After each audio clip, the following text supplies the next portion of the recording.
email? What does it mean? Communication is the imparting or exchanging of information or news. The single biggest problem in communication is the illusion that it has taken place. Conversation is the oral exchange of sentiments, observations, opinions, or ideas. Forbes Books Radio presents The Conversation with Clinton M. Padgett. Welcome back to part 2 of my conversation with Thomas Erikson, behavioral expert, keynote speaker, and best-selling author of Surrounded by Idiots. We pick up the discussion with me asking Thomas about the prevalence of color profiles across different cultures around the world. You know, you've been doing this a long time and you've worked with organizations around the world. Have you noticed that certain color profiles are more dominant in specific cultures, or do behaviors transcend the borders? When I was thinking about this, I've done some work in Japan, and yellows don't come to mind for me when I think about Japan. I mean, I can think of one or two people I work with that were super outgoing, but they're more of a stoic and follow orders, if I'm being stereotypical a bit. And so I don't really see a lot. Maybe the boss is the red, but everybody else is, I guess, more green and or blue. What is your thoughts on culture? This is really interesting because statistically speaking, we have about 60 million analysis to lean on to here. There's a huge body of research that claims that the numbers throughout different cultures when it comes to the four colors are more or less, not identical, but more or less the same. In the States and in Europe, it's sort of the same, but you are more extrovert because you are trained from school, talk about your summer vacation, and stand in the middle, and take some spotlight, and you're more comfortable. You're really good at presenting yourself. You're excellent. That's why you're so good at sales and making things happen. You have an entrepreneurial spirit, which is sort of more extrovert. Japan is actually kind of like Sweden. We have kind of a green blanket that lies on top of everything, but it's a cultural thing. If you get to know a Japanese guy or a South Korean guy or a guy from Finland, the most introvert nation on the damn planet, they hardly answer questions. If you direct them straight to their faces, they just, not sure, because, we're from Finland, we're Finnish here, we don't talk. Well, they get a lot of things done. But when you get to know them, maybe via a glass of vodka or something, Koskenkorva, you realize there's exactly the same amount of reds, yellows, greens, and blues on any population that we know of. And that's interesting. I did not know this when I started my career. This is something that I learned the last, let's say, 12 years. I was unaware. So I've learned this the hard way by assuming Japan is one of my examples because everyone is following orders, Yes, that's a cultural thing. In Sweden, people are generally speaking following orders. In Denmark, they're not following orders. In Norway, they're not following orders. But the statistics are close to identical in all the Scandinavian countries. Wow. So that's really, in Germany, alles in Ordnung, that's just blue, In Italy, everyone is yelling. Only red people there, Spain, everyone is talking, everyone is yellow. Well, it's a cultural thing. So when you scrap the cultural layer off it all, you have basically the same numbers, actually, which it's fascinating. And that's a good reason. I mean, we talked just a couple of minutes ago about people pointing out our differences. We have definitely more similarities than we have differences. If we could learn how to deal with cultural differences, you could talk to anyone, anywhere. But again, you have to pay attention. You have to be there. You have to be sort of present in the room. You just can't be in your own head and thinking about your next reply or whatever. You have to really open up go green. Shut up and open your ears. That's a good green trait. Good listeners, excellent listeners. And remember what people say, because green people remember everything. They won't tell you, though. Yeah, it's funny. As I was reading through this, I'm like, well, maybe I'm red. No, maybe I'm yellow. I don't know. Maybe I'm green. So I'm going to have to go take the test to see where I end up, because I had so many traits that resonated with me. Yeah. Again, we are a combination. You are most likely a combination of maybe 3 colors, actually. Could be. Okay. Nobody's 4, though, right? Nobody's 4, no. I could go technical there, but let's not. There's no purples. Okay, got it. All right. So are there color combinations that if you're trying to build a team and you do know the people that you would want to work, that you think work well together, and are there any to avoid? There are certain natural matches. Extroverts, meaning reds and yellows, they go very well together. It's the best match. It's better than two yellows or two reds, one red and one yellow, or two each or whatever. But the same thing obviously goes for introverts. Blues and greens, they have an easy way to get along because they recognize each other's energy levels, let's call it. Another not so natural, but still sort of a complementary styles if you combine task-oriented people up there, meaning blues and reds, because they are task-oriented, so they at least talk about the same thing. They have kind of the same interest. Vice versa, people-oriented people, yellows and greens. A good talker and a good listener looks like a perfect match, but when will we ever find out what the green person really thinks? No one knows. So, and of course, the biggest challenges are if you combine red and green, that's going to be hard because for obvious reasons. The worst combo that I have seen in real life is probably an engineer and a sales rep, meaning a blue guy and a yellow guy. They sort of doesn't live on the same planet. They don't understand. They are surrounded by idiots, by an idiot maybe. They don't understand anything. What is this guy talking about? Because the blue person is living in the past, analyzing things. And to analyze something, it has to have happened already. And the yellow person is living in the future. I'm going to do this. I'm going to do that. I'm going to be over there, Right. So one hates details. One loves Excel sheets. They have nothing in common, basically speaking. And What a great analogy. It's funny because I see this play out. I tell this story all the time. If I'm teaching a big class, I teach project management. And if I'm teaching a big class of 50 or 60, what will always happen is all the engineers sit together on one side of the room. Yep. And I think that's because they all speak the same technical language. They understand each other. They all think Dilbert is hilarious. They get each other, right? And then there'll be a gap. And then on the other side of the room, all the sales and marketing people will sit together. And there's always empty chairs in between the two, and like ne'er the twain shall meet. And I know, and so I use a stereotype, this example, but I think there's a great truth in it, where I play the role of an engineer, which I can do quite well because I am one by training. And I'll say, well, you sales and marketing people, you're always big, fluffy white clouds and strategy, blah, blah, blah. You do a lot of talking, but look, man, when I go home at the end of the day, you can see what I've designed. You can touch it, feel it, play with it. It's tactile. You can see it. You guys just do a lot of talking. What do you actually get done? And then I put on the role of the sales and marketing guy who says, wow, I had no idea you had such a little opinion of what I bring to the table, but you need us. You engineers are so far down in the weeds that if you didn't have us giving direction, you'd fall off the cliff or you run into the wall. You need us. And in reality, while those are two very different kinds of people on a project, at least you need them to work together, because if you're a for-profit company, if marketing is out there selling things we can't deliver in engineering, we're not going to make money. And if I'm designing things in engineering that there's no market for, we're not going to make money. So we have to take them and have them cross that divide in between. But I love your analogy. And you need someone to make the decisions. That's going to be the red team leader, and you need someone to actually do the real work, as in producing whatever stuff is going to be produced.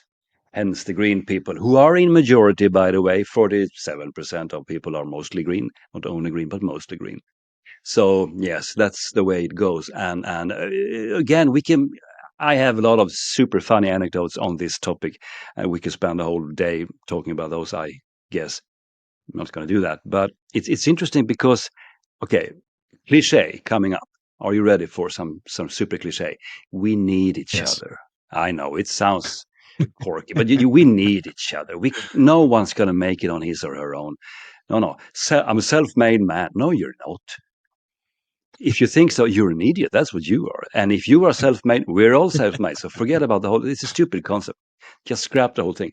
We need each other. We need to play along. We need to sort of, and we do it on a daily basis. We try to figure each other out, and we try to adapt, and to be smart, and to go backwards and then lean into the situation again. And we all do that. But the problem if you don't have a system, you're going to do it the wrong way. You're going to interpret silence as weakness, maybe, when it isn't weakness. This is just one tiny example. If you don't know what you are observing, you're going to mess it up, like I did when I was 24. I still mess up on a regular basis because it keeps me on my toes, and my wife's gotta have something to comment on, I guess. Yeah. Usually her comments is so many words, so many words. Do you have to speak so much? And I said, I didn't speak that much. Yes, you did. She's read, fewer words, shorter meetings, and let's just go away. When we are sitting in the car and I'm driving and there's a stoplight and we're waiting for it to turn green, she's sitting over there fixing something, doing I don't know, open heart surgery and texting and baking a cake in the car, and I'm just sitting observing, and the nanosecond it turns green, she says, "Go, go, go, go," and I say, "I know. I've been doing it for 30 years. I'm a little bit slow on the pedal there. You could actually, speed up a little bit." That's just the way she is. And I say, it's not a competition. Everything is a competition. It's not a race. Yes, it is. Because, but you need people like that as well to sort of keep us alive, keep us on our toes a little bit. For me, I like that because it gives me a reason to do my absolute best. Because red people will criticize me for being lazy if I don't do my absolute best. I don't have to work 6 days a week, but I do because she's observing me, actually. And I like it. I like this sort of dark angel on my shoulder in a way, I don't know, who says, "Is this the best you can do?" And I said, I better show her, She's my CEO. So now we know the truth. She's the reason behind your success. There's always a woman behind everything. That for years. Yeah. Right. No. I know she's a force of nature. She's absolutely amazing. She's something, Absolutely. She's special. She is special. Well, you use that term. You use that term a lot in the book. And when I think of reds, I do think of force of nature and kind of explosive. And you tell a story where Red at dinner asked you how, I think it was about you, who asked you how your daughter's doing, and then you proceed to start talking about the school she's going to, and he starts to look off, and so if I didn't know better, I would think, well, why'd you ask me a question if you're not interested? And I would I get offended, but you realize he's a red, and once you got the answer to the question was she's fine, then he's off to the next thing. Right. But that's how they do. That's how they make a conversation. A few words. I'm finished with this question now. She's fine. All right. Move along. And I can only laugh at that because I knew this guy. He was my former boss, actually. And we're really good friends now. And we can laugh. So many stories about him. But again, Clint, when you understand where he comes from, he's coming from, you don't have to get annoyed by it or irritated or angry or mad or sad or offended, because, if you're easily offended, you should stay at home, really.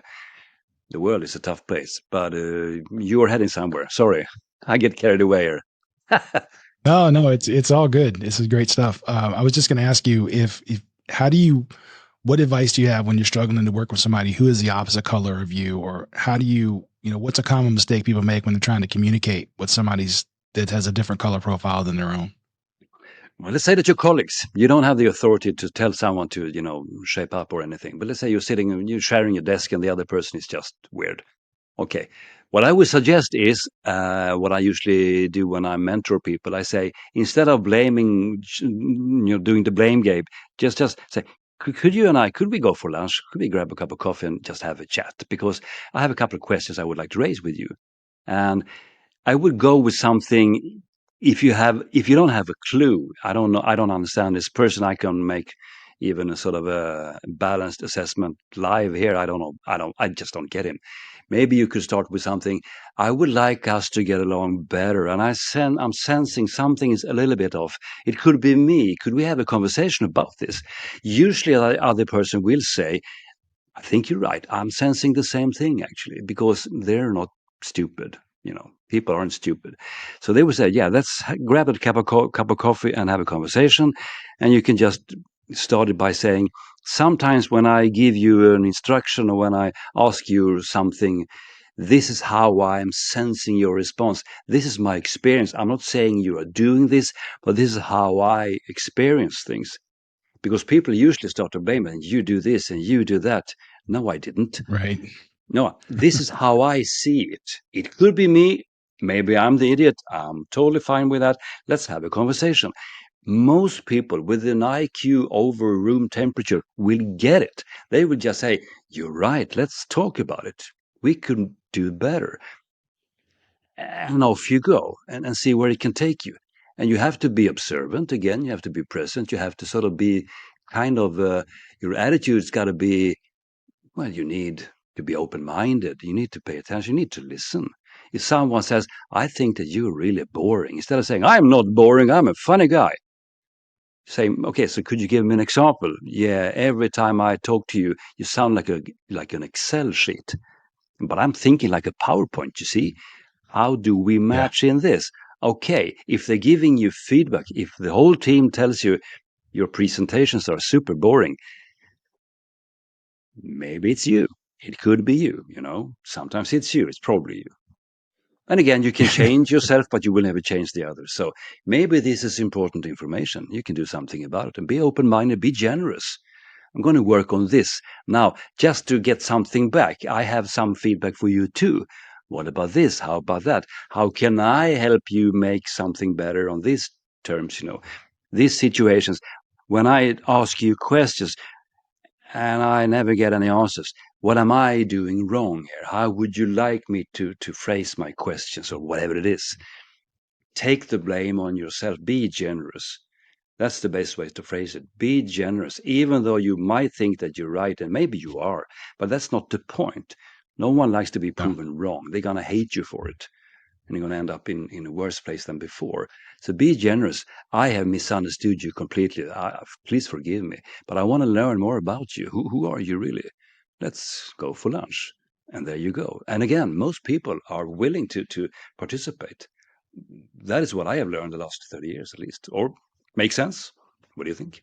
Yeah. When you first said that, I was thinking, so I can just ask him, "Hey, let's grab a cup of coffee and you can tell me all the things I'm doing wrong." But then I realized you said greens don't like confrontation, so they might not like that. So That's not going to work at all. That's not going to work. Usually there are certain feedback sessions that I do with management teams, and we sit around a big table and everyone's kind of nervous, and I give them a piece of paper, and on the left side it says, "These things I appreciate with you." You have to write 10 things about each and every individual in the room. These 10 things I appreciate with you. But then on the other side of the paper, it says, "Sometimes you have a tendency to," that's a negative feedback, in saying you're also an idiot. Instead, you say, "Sometimes you have a tendency to," because it's never, "You always do this." No, they don't. Sometimes, sure. Fair enough. I totally get it.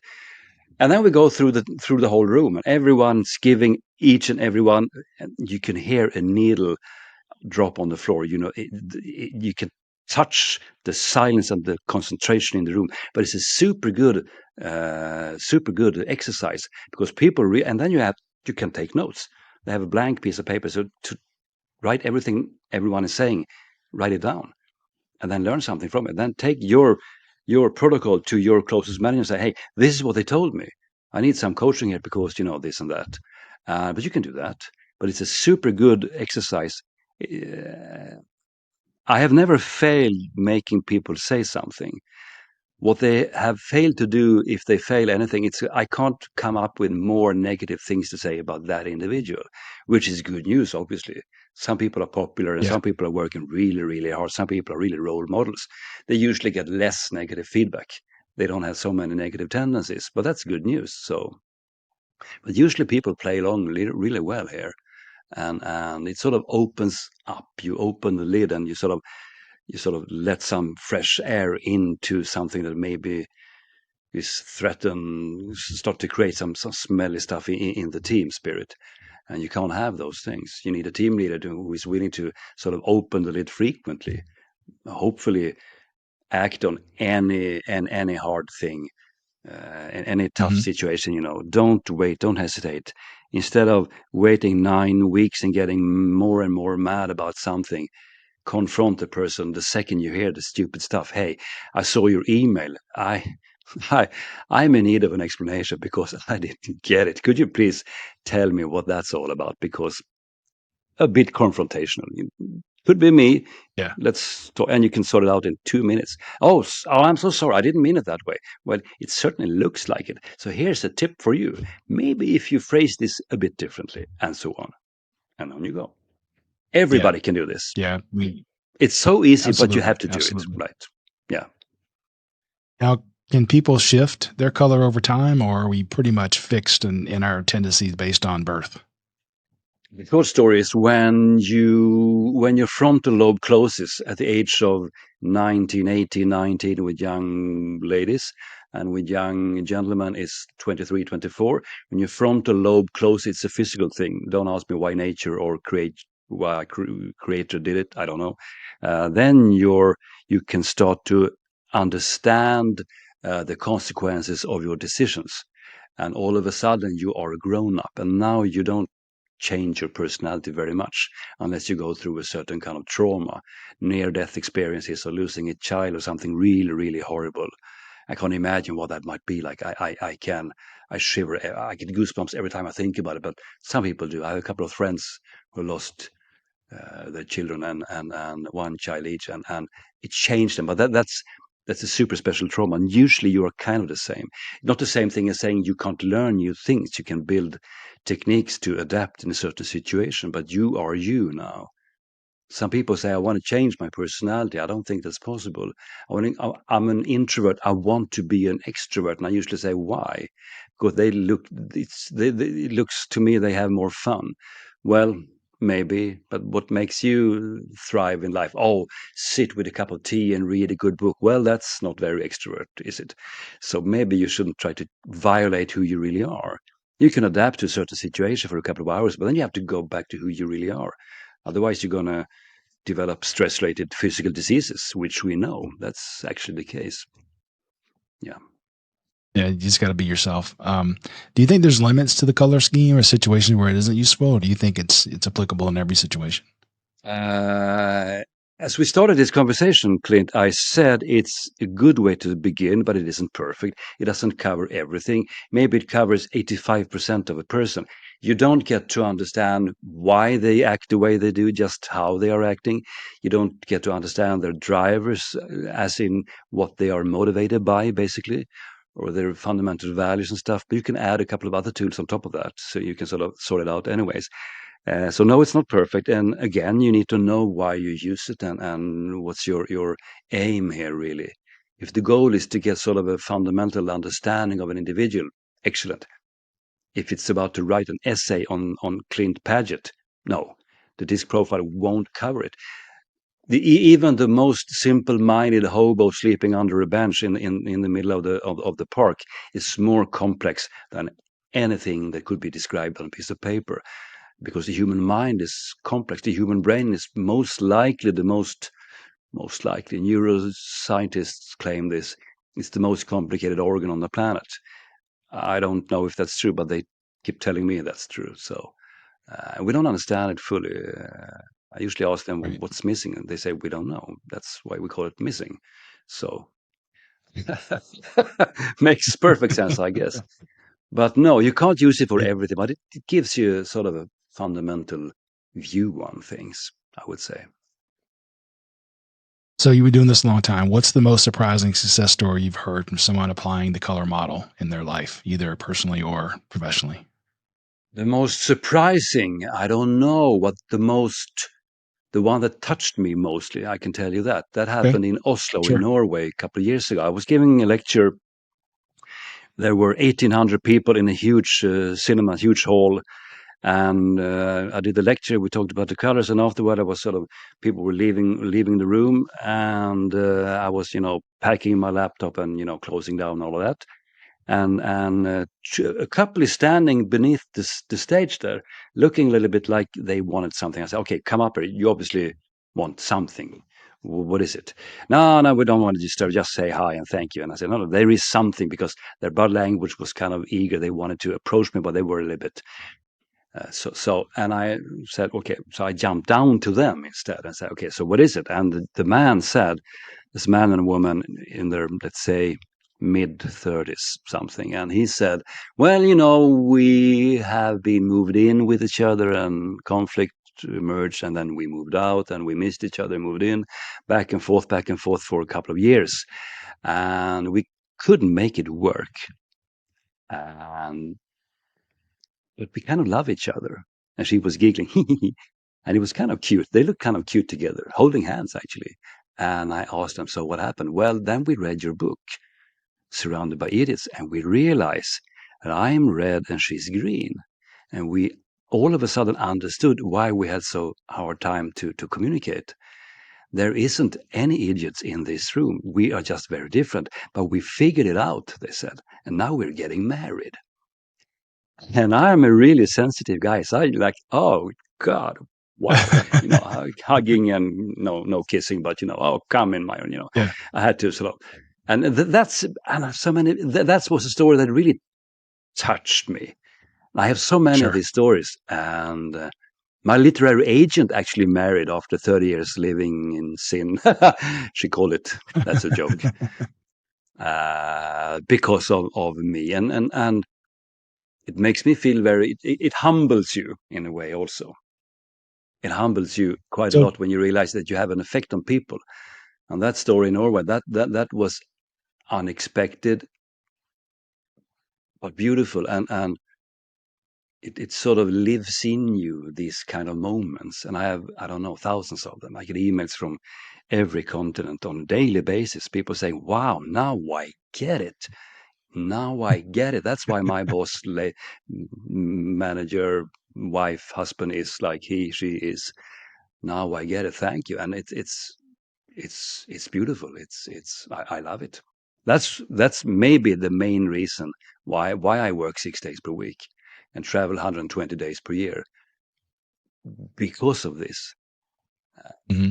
I don't think I have a super unique message, but just to make people ponder these things and make them think a little bit and make them realize we can do better. We can reach out to each other. We can make things work, but you have to work on it.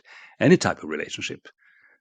I start to sound like a pastor. Sorry about that, but I love these moments. I really do. I enjoy it. It's magic, pure magic. So if I wanted to learn what my color is, or a listener wants to learn their color, how would they start? They will start by going to surroundedbyidiots.com. You can also find me on LinkedIn and Instagram and so on. But surroundedbyidiots.com, which, as any website in the world, is under reconstruction a little bit. But there you can test yourself. It's not free. There are free tools out there, but there's a reason why they're free. They're not good. They're very stereotypical, and they won't solve your problems. It's not super expensive, but it costs you a couple of bucks. It actually absolutely does. I'm actually launching a new one, hopefully tonight. Actually, interestingly enough, we're setting it up as we speak. Well, some people are. And you can also go and check out my online course. I'm also collecting email addresses. I'm starting a newsletter where I will give no fluff and no fancy stuff and no sales tricks, just handing out behavioral stories and examples and knowledge to anyone who wants it. I'm better at those things than I am on social media because I can't figure that out really. So, but surroundedbyidiots.com, that's a good place to start. Yeah. All right. Well, let me wrap up with 4 questions. All right. Shoot. When people read the book, or if they're listening today, what is the one takeaway you hope they get, either from the podcast today or from reading Surrounded by Idiots? It's going to be a repetition. You will never change somebody else, but you might be able to change yourself if you put your mind to it. Are there any leadership principles that speak to you personally and guide your day-to-day behaviors? Yes. For me, taking anything that could, even by the slightest risk, be considered a possible future conflict, deal with it immediately. Never let anything grow out of your hands, because you're going to lose it if you don't do it. Take the conflict. I like that one. Today. Yeah, it never gets better. I see that all the time in project work, where they will tell you something that's going wrong because they hope they'll fix it later, but they never can fix it later, and it just gets worse. Just going to grow and smell bad. So act now. Just like in real life, you got to catch the cancer early, because when it progresses, bad things. Right. What's the best piece of advice you've ever been given? I have been given. I had a banker former bank manager many years ago, super guy. He had really inspired me when it comes to leadership. And he said something interesting. I thought of him this morning. Life is interesting. Life is magical sometimes. No, he told me, never get to work. I said, never leave your house dressed in something you don't want to see in the newspaper next morning. Which means I even mow my lawn in a shirt. It's not a t-shirt, but it's something. But I'm wearing a shirt 7 days per week, and my neighbors are laughing their butts off because why do you look like that? And I say, because if the media comes or there's an accident, I'm not going to look like an idiot. That's actually something I have been living since then. I can see from your face that's weird. Well, maybe it is. No, it's not weird. I think it's great. I love it. It's one of my crosses to bear. I need to dress neatly. That's makes me feel better. So yeah. All right, last one. What is the best book or article you've read recently, and what was the key takeaway? Recently.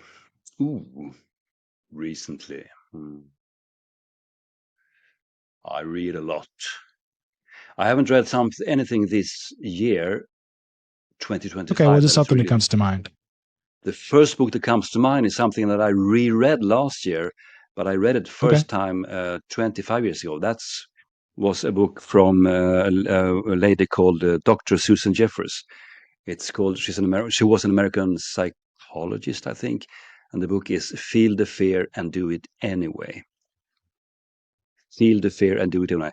A lot of the message is in the title itself, but she gives you strategies for dealing with life. And that book literally saved my life, which is another story, but it literally saved my life. That's an amazing book. It's absolutely amazing. Read it. Thanks for listening to The Conversation. To find out more about Clint, go to clintonmpaget.com and pick up Clint's book, How Teams Triumph, Managing by Commitment, at Amazon. The Conversation with Clinton M. Paget is a production of Forbes Books.